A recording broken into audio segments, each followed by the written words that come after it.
Hoy, Devon, totoo ba yung sinabi ng kapatid ko na pupunta ka doon California? Oo. Bakit? Mamimiss mo ako? Malamang. Hindi.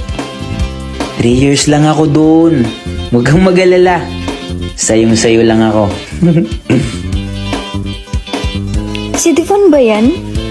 Laki ng pinagbago niya. Grabe yung glow up ni Kuya Devon. Nakakagulat, pero ikaw pa rin yung love niya. Yee! Tumigil ka nga. Eh baka mandiri na nga yan sa akin eh. Itong kantan to, para sa first love ko. At hanggang ngayon, siya pa rin yung mahal ko. Yee! Sabi ko sa'yo ate.